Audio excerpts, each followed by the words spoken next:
Tonight on Primetime, the US conflict with Iran reaches the 6-month mark, with mediators holding talks in Tehran. But are we closer to a peace settlement or further away than ever?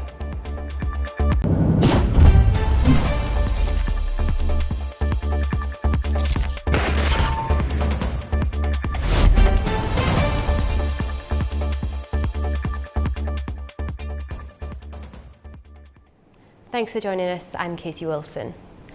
As the Israeli-US war against Iran has reached the 6-month mark, with mediators from 3 regional countries visiting Tehran in recent days to try to end the conflict.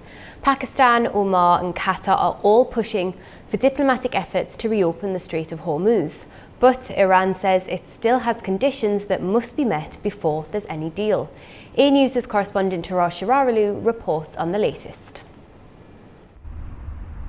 The Israeli-US war against Iran, which broke out on 28th of February, entered its 7th month on Friday, while the capital Tehran hosted high-ranking officials from the regional countries, Pakistan, Oman and Qatar, to negotiate a way out of the current stalemate.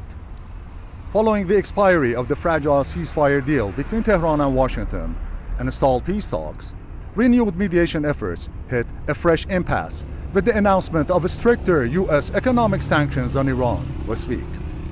Pakistani Army Chief and top negotiator in the indirect Iran-U.S. talks, Field Marshal Asim Munir, was the first dignitary to visit Tehran on Monday in a bid to revitalize the Islamabad Memorandum of Understanding signed by Iranian and U.S. presidents in June. He was followed by Omani Foreign Minister Badr al-Busaidi, who visited Iran's capital on Tuesday with an agenda to negotiate a bilateral agreement with the Islamic Republic about maritime traffic at the Strait of Hormuz.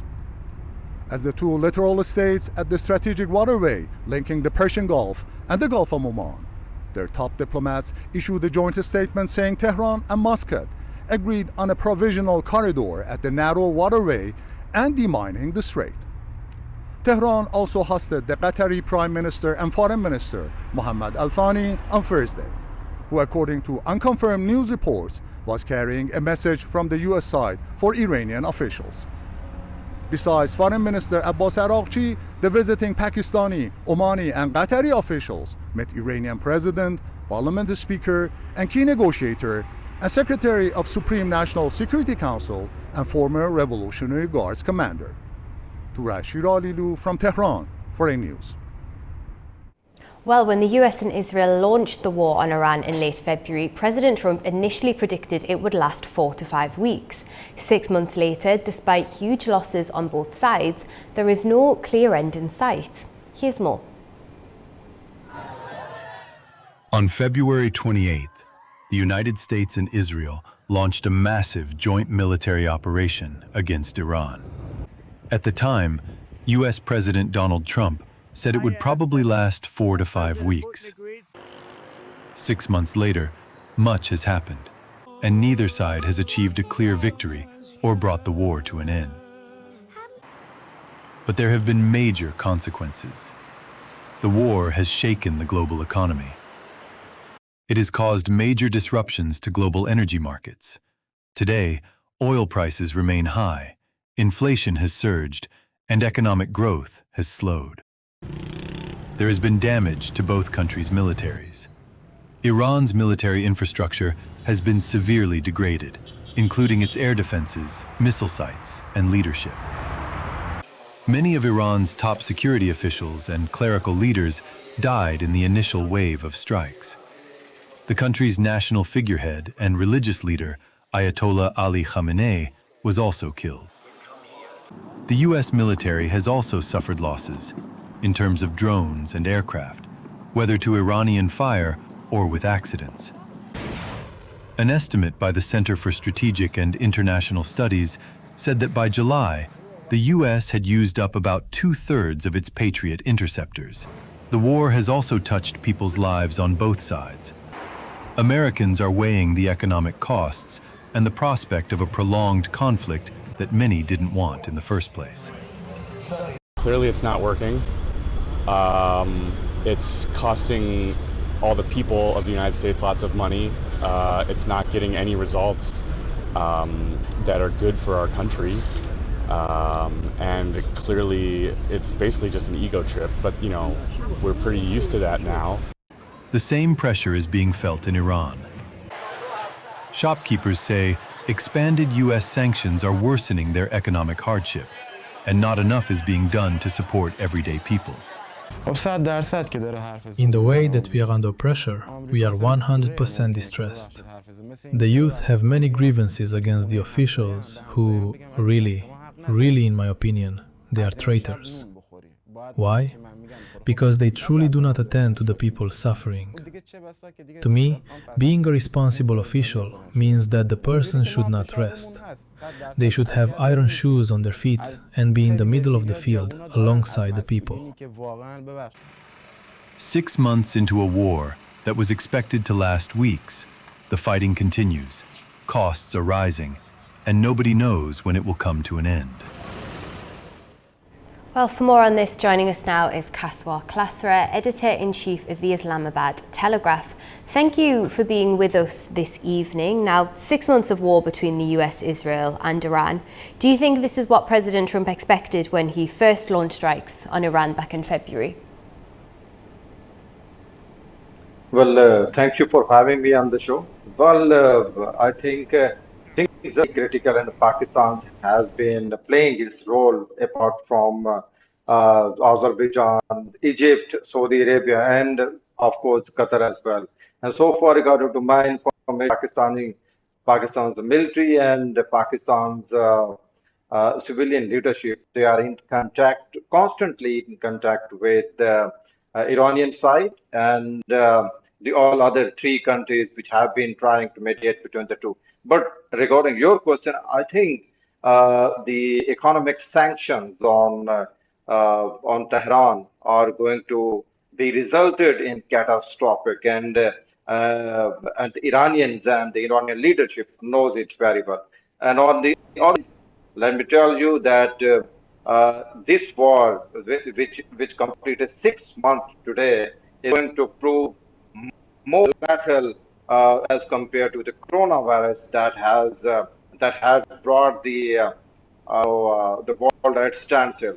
Now, this war, I mean, the Israeli war on Iran is proving catastrophic not only for the Iranian but also for the world as well. And this is what I can tell you at the moment. But well, some of the countries, including Pakistan, they have snubbed Iran. The Trump administration as well, as you have rightly pointed that day before yesterday, Pakistan categorically said it would not accept unilateral sanctions, U.S. sanctions on Iran. It will continue the bilateral trade with Iran according to the international law as well. So I think this war is going to be messy, not only for the United States and Iran, but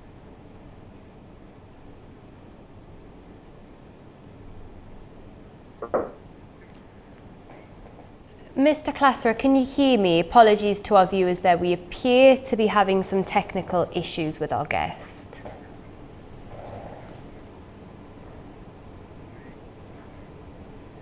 So we're going to head to a quick break now, and after the break we'll check in with our correspondents across the region. Do stay with us.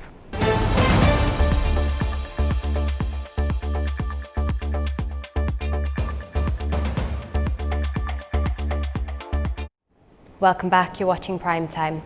Kazakhstan is entering a new phase of a major political overhaul, with the government stepping down as the country's newly elected parliament begins its work.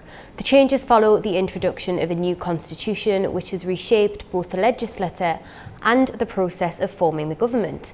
Our correspondent Fariza Kalamurzana has more. Kazakhstan's government has formally stepped down before the newly elected Kurultai as the country begins implementing major changes under its new constitution. President Kassym-Jomart Tokayev has signed a decree confirming the government's resignation. The move is part of a planned constitutional procedure following the formation of the country's new legislature. But Kazakhstan will not be left without a functioning government. Prime Minister Uljas Biktenov, his deputies and the current ministers will continue serving in an acting capacity until a new cabinet is formed. Some of them could also be reappointed. The resignation comes as that new legislature begins its work in Astana. President Tokayev has opened the first session of the Kurultai, Kazakhstan's new 145-seat single-chamber parliament, which replaces the former two-chamber system of the Majlis and the Senate.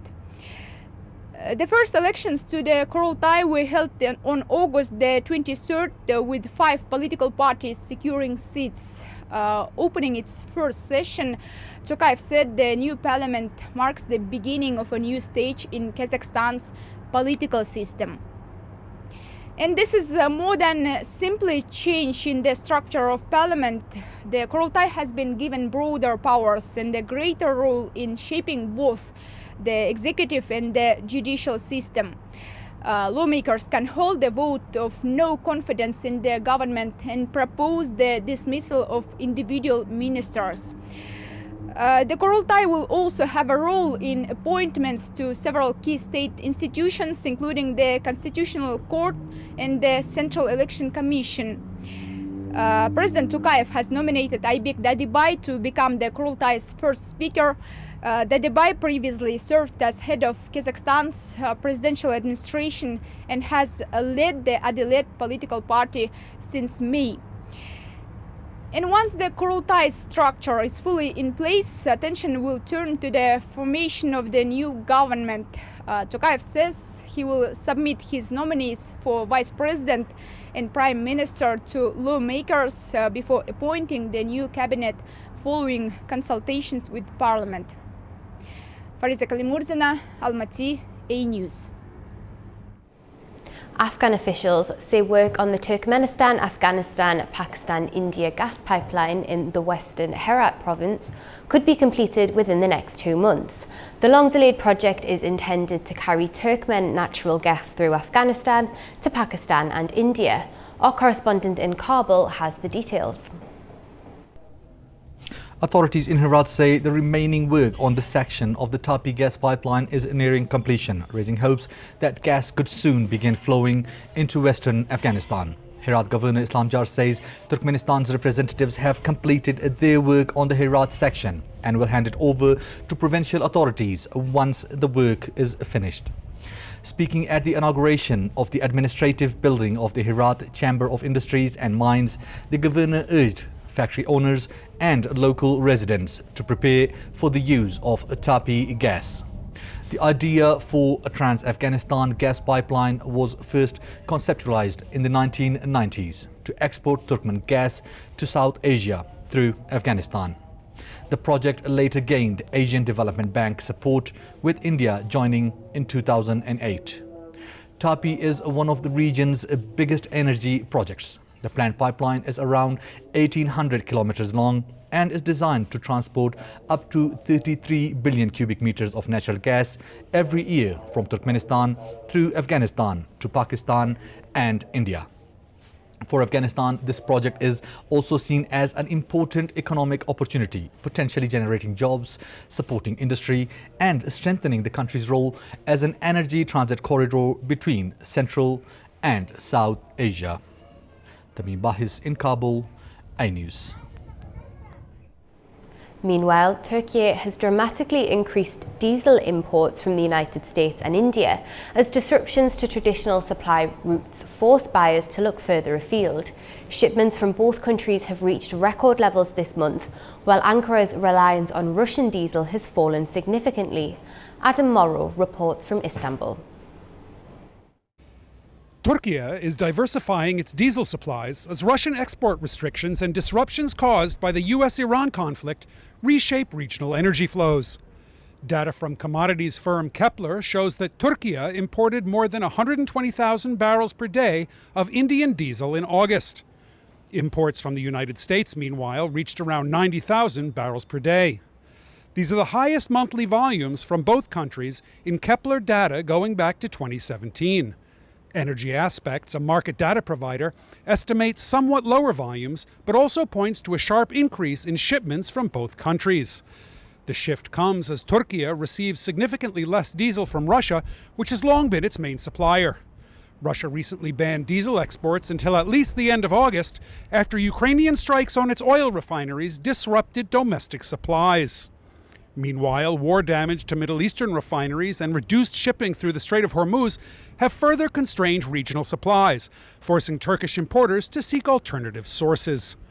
Kepler estimates that Russian diesel shipments to Turkey fell to around 80,000 barrels per day in August, down from more than 200,000 barrels per day during the earlier months of this year. Russia's share of Turkey's total diesel imports has consequently dropped to roughly 20%, marking a significant change. In 2025, Russia supplied around 85% of Turkey's imported diesel, according to the country's energy regulator. And the supply diversification may be set to continue into the short term. According to industry sources, Moscow may extend its diesel export ban into September, potentially keeping Turkey reliant on alternative suppliers like the US and India even longer. This is Adam Morrow for A News in Istanbul, Turkey. Tbilisi skyline is losing one of its most talked about landmarks.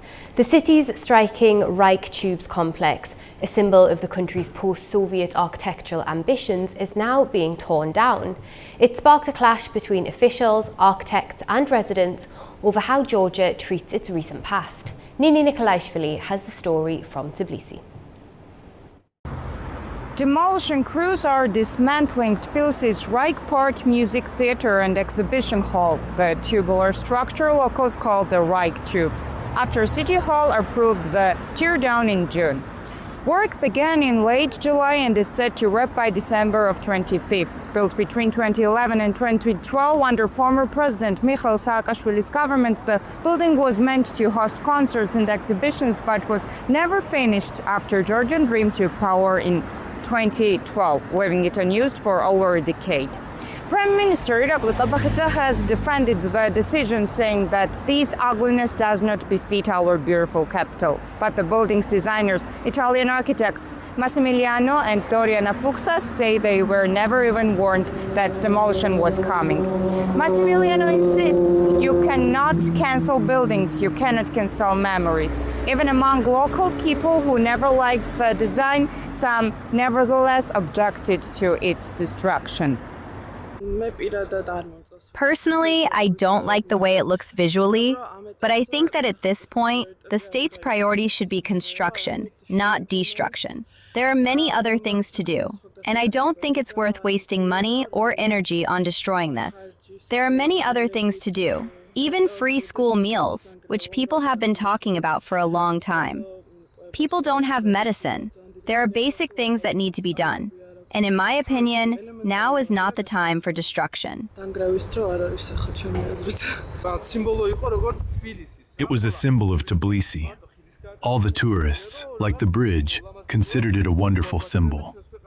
They took great photos of this landmark, and it was one of the symbols of the city. And now they're going to build something else, and it breaks my heart. The site's owner, Reich Dom, plans to build a hotel in its place, part of a broader real estate deal requiring at least 44 million lari in investment by 2030. Critics argue the demolition is less about aesthetics and more about erasing a symbol tied to the previous government. Ugly or not, the Reich Tubes had become part of Georgia's architectural identity, adding a distinct exotic character to Tbilisi's skyline that many say should not simply be bulldozed away. For now, tourists are rushing to photograph the structure before it disappears for good. Nini Nikolaishvili, Tbilisi, A News.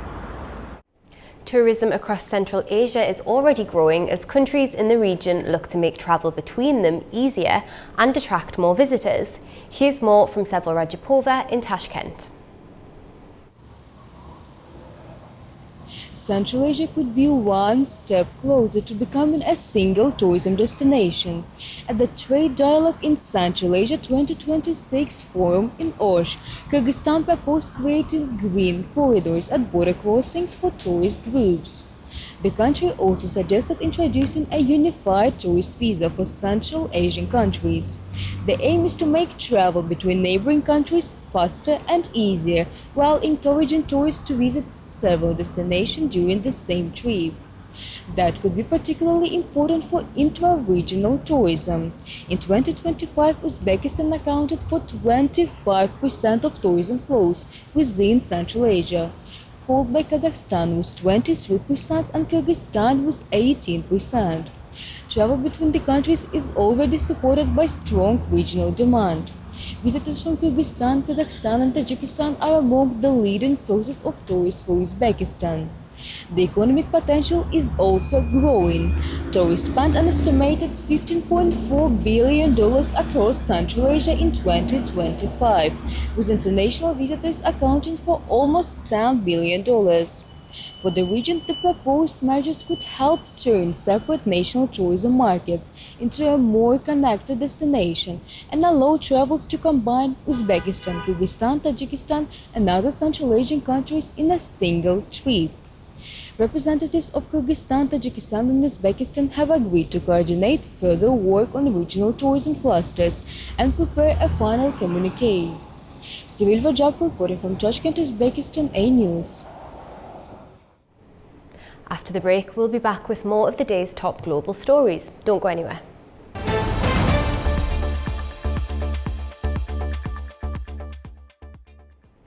Welcome back, you're watching Primetime. In Nepal, the death toll from the devastating flash floods has risen to 469. Close to 1,000 people are still missing in Nepal and neighbouring Tibet, with an international search and rescue effort underway. Rescue teams are using heavy machinery, helicopters and search dogs to recover bodies and look for survivors after a massive surge of water, ice, mud and debris swept through Himalayan river valleys. Authorities are now warning of a possible second disaster, as debris blocking the Botakoshi River has created a lake that is continuing to rise. China says millions of cubic meters of water could flow into the area in the coming days, raising concerns over further flooding.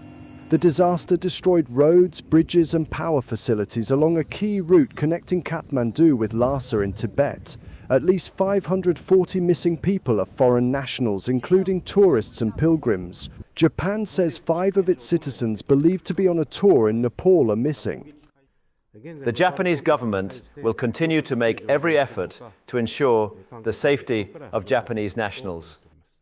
Australia says the number of missing Australians has risen to 39 and has announced $3.6 million in aid for affected communities. We've got about 20 people now deployed or who are employed by Australia in Nepal.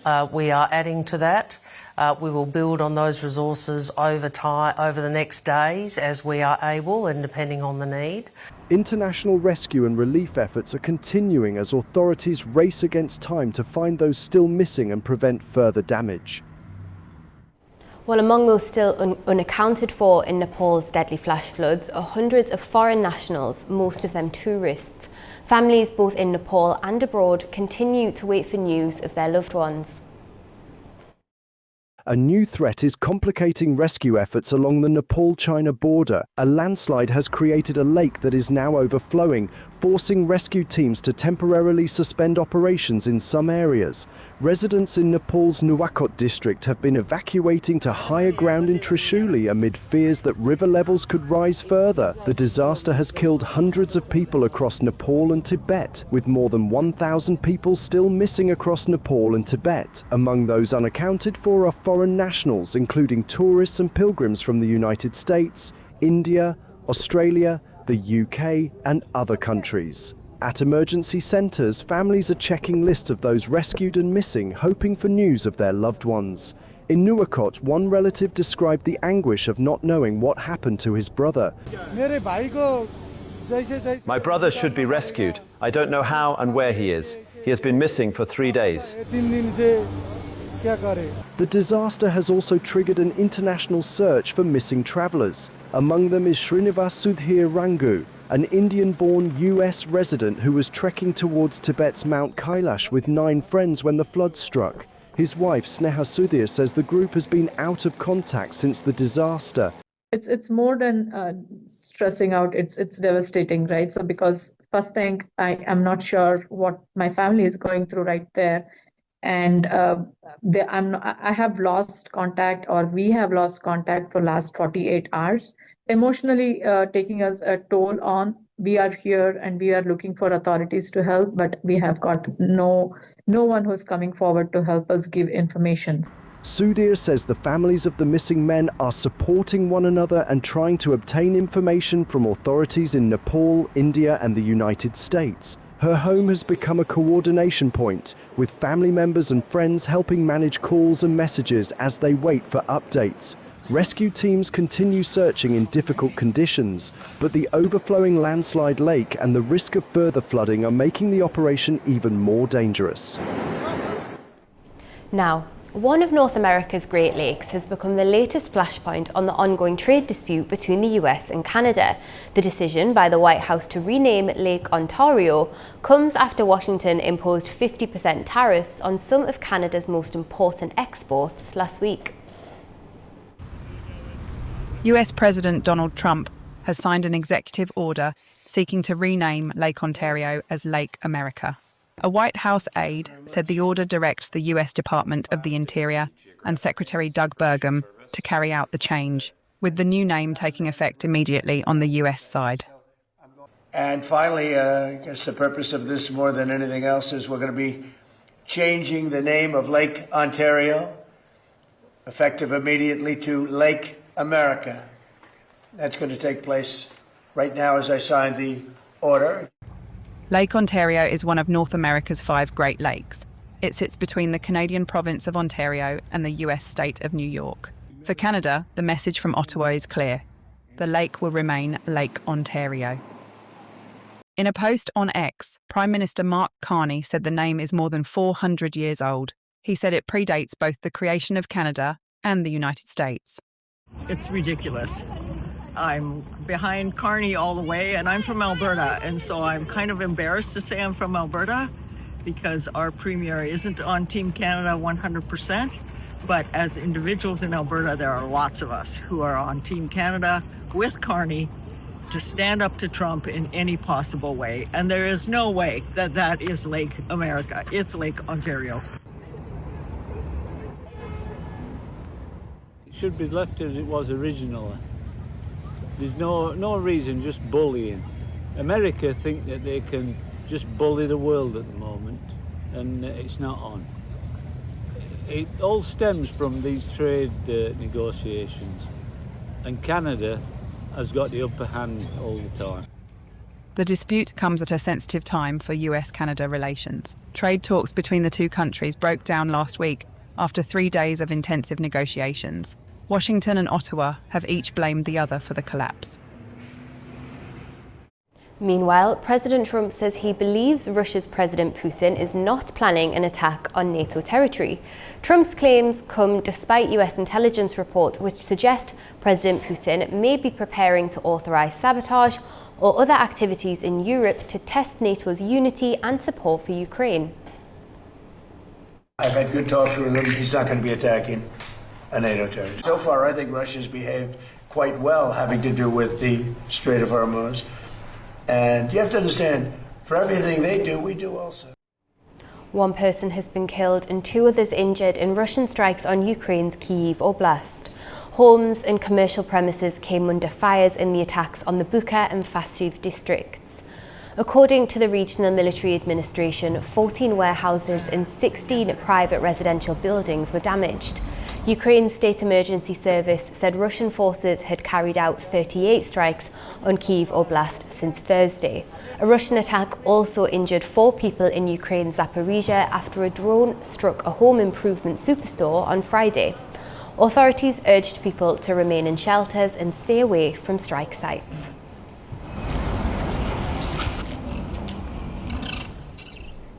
A candlelit vigil was held in Islamabad for newborns killed in a hospital fire. The gathering brought grief and demands for accountability as questions remain over how the tragedy occurred. More than a dozen people held a candlelight vigil outside the nursery ward in Islamabad on Thursday, mourning 14 newborns killed in a hospital fire. The protesters called for accountability and demanded answers over the deaths. I'm here to show my solidarity with the parents who got these children after prayers, after waiting, the mothers who had to go through C-section to have these children, and they lost them without even holding them in their own hands and without kissing their faces. And what do they get? Charred bodies of those little babies. I'm here in solidarity with those parents.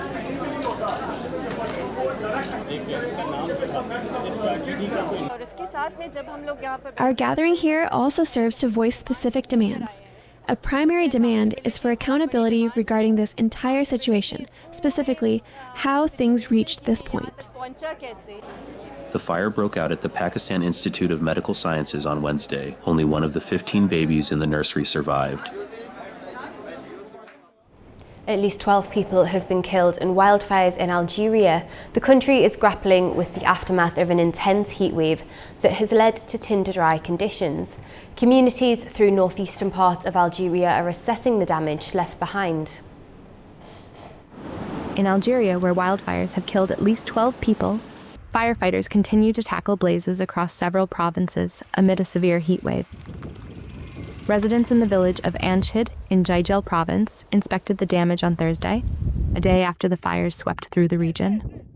Algeria's Interior Ministry says 5 people were killed in Jijel, 4 in Bajaya, and 3 in Titsi Ouzou, while 54 others suffered burn injuries, including 6 in critical condition. These wildfires have impacted all of us this year. We have not witnessed this in our entire life, never known in the history of this mountain. The fire has left neither the dry nor the green. Fires came from the mountain in the Tagrast region at night, and in moments it spread everywhere with smoke. The person who was driving this vehicle was surprised by the fires, so he left it and ran away to save himself. We left our homes and ran away to town of Borj Tahar. We are sleeping out in the open. The fires destroyed everything. Residents described the devastation caused by the wildfires, saying they have lost their homes and property as the flames swept through their communities. Algeria's Civil Protection Services recorded 154 wildfires across the country on Wednesday. Bajaya alone saw 36 fires, with 18 brought under control. The fires come as an intense heat wave continues to affect North Africa, particularly Algeria and neighboring Tunisia. Norway's King Harald V has died at the age of 89 after being treated in hospital for a rare blood condition. The Royal Palace in Oslo said the monarch passed away peacefully at the National Hospital early Friday morning. Members of the royal family had visited him before his death, while people gathered outside the palace to leave flowers and pay tribute. Harald became king in 1991 and served on the throne for 35 years. He was Norway's first monarch born in the country since the 14th century. He'll be succeeded by his son, Crown Prince Haakon.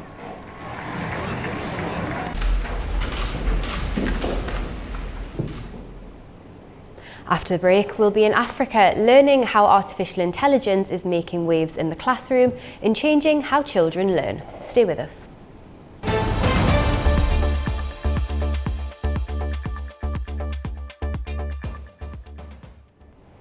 Welcome back, you're watching Primetime. In Ghana, artificial intelligence is moving from workplaces into classrooms as the country prepares a major change to the way children learn. But there are concerns over how the new technology is being implemented.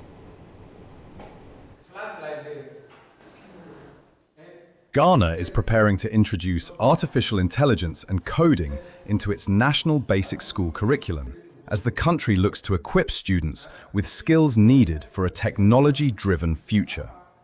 The new program, set to begin in September, will cover students from kindergarten to junior high school. Schools have been using the summer break to prepare classrooms, upgrade facilities, and get teachers ready for the changes. At Prime School in Accra, laboratories are being equipped with modern technology. For many students, the changes create new opportunities to explore technology from an early age. by learning coding and also AI, I can be able to use, apps like Scratch in order to make games or, other apps. Some worry that students could become overly dependent on artificial intelligence tools when completing assignments, affecting their ability to think critically and solve problems independently. Education specialists say technology alone will not be enough to make the reform successful. Sometimes when you give them work to do, instead of thinking critically on what you have given them to come up for the answer, they rely solely on the AI. And I think with this, the critical thinking aspects, we are going to lose it.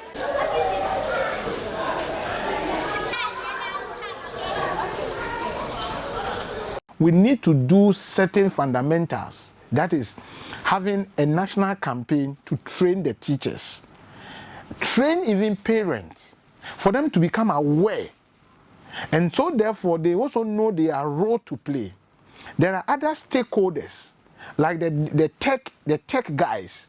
We just have to also bring them on board. Ghana's government hopes the new curriculum will prepare young people for a rapidly changing digital economy and help develop the skills needed for future careers.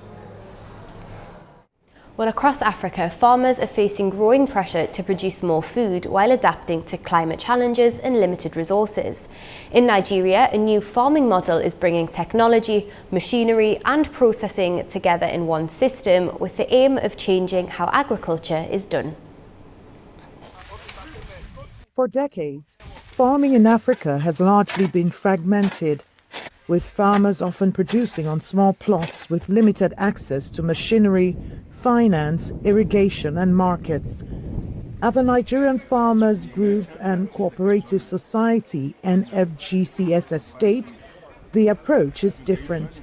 Managing partner Retsin Tedeke says crop production is being combined with all aspects of agro-processing and farmer support, bringing several parts of the agricultural value chain into one system. When you cluster agriculture, you identify challenges in a particular region. You provide the mechanization they need. You provide the funding they need. You provide the solutions they need. The idea is simple. Instead of farmers trying to solve these problems individually, they operate within a cluster where infrastructure, equipment, financing and other services can be shared.